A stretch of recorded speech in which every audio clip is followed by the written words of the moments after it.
My office has been advised that the answers to questions 2 and 4 will be longer than normal as the Prime Minister attempts to give more detail. Question number 2, Andrew Little.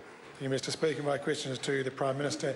Has he spoken to relevant ministers about the lessons learned from the Canterbury earthquakes to ensure people affected by the recent earthquakes have an easier and faster recovery? The Right Honourable Prime Minister. Mr. Speaker, I've had several discussions with ministers about ensuring that effective communities receive the support they need, both immediately and over coming months. We can take some lessons from Canterbury, but the latest earthquake and aftershocks present some quite different challenges. In particular, I refer to the enormous damage to State Highway 1, which is isolated Kaikoura. I saw the damage again firsthand this morning. It's clear that repairs will be a huge undertaking, and the affected communities in North Canterbury and Marlborough are more rural and spread out than Christchurch. As I said in the House yesterday, the government will stand alongside affected communities. That includes providing immediate support and emergency supplies they need and evacuating people that need to get out. It includes working to restore vital transport and communication links, and finally will ensure that government provides the financial support needed for a successful recovery and rebuild. Supplementary. Supplementary question, Andrew Little. Why is GeoNet still not funded to be staffed overnight and on weekends? The Right Honourable Prime Minister. Mr. Speaker, I simply don't have those details. We need to put that down, I think, to the Civil Defence Minister. Supplementary. Supplementary question, Andrew Little. Has he received advice on the number of EQC claims lodged so far as a result of the recent earthquakes? The Right Honourable Prime Minister. Speaker, last night the Minister responsible said to me that there'd been quite a number of inquiries but not a lot of lodged complaints, claims.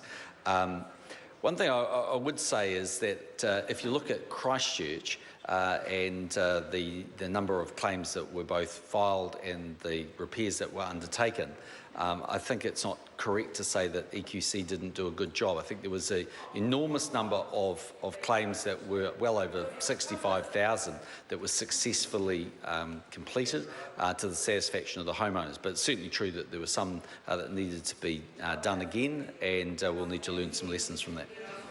Supplementary. Supplementary question, Andrew Little. Just in light of that answer then, what steps has the government taken to prevent a repeat of the situation in which Cantabrians are still, even today, being shunted back and forth between EQC and their private insurance company?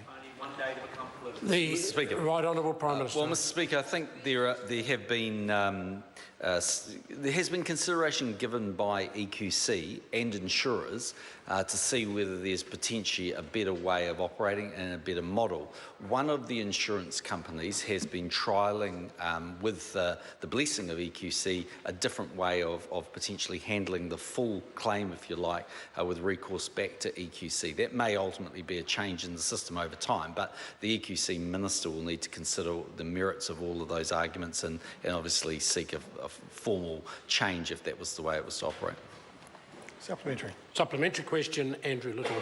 Can he confirm that Defence Force headquarters has been evacuated, and what impact does this have on Defence Force's ability to help people following these earthquakes?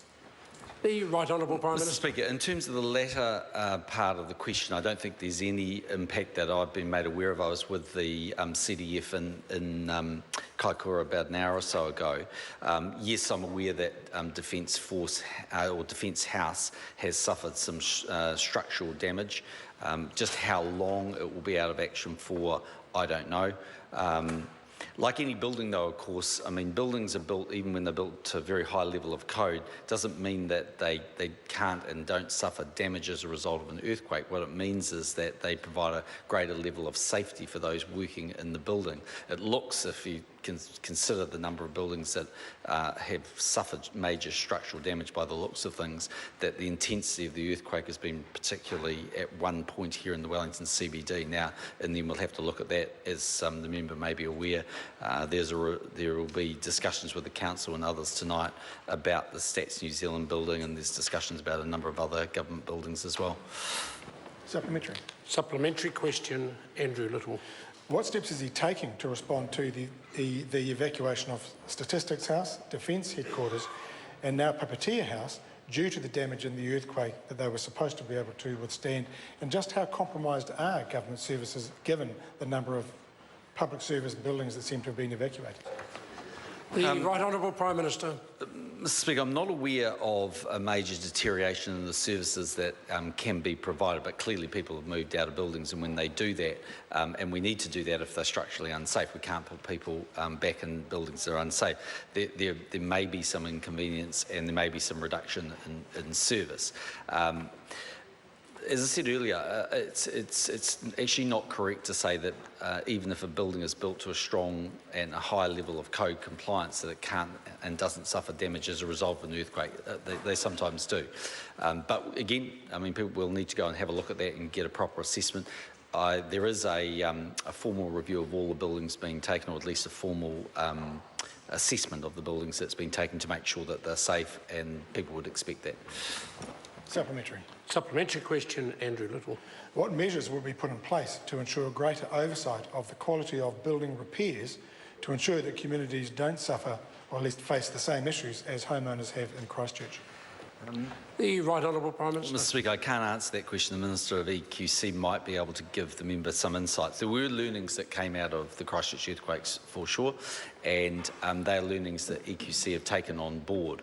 The chairman of EQC, Sir Martin Weavers, is well known both to this Parliament and to New Zealanders, I think, for someone that's of very high quality as a chairman. So he'll be making sure that if there are lessons that needed to be learned, that they'll be followed through with.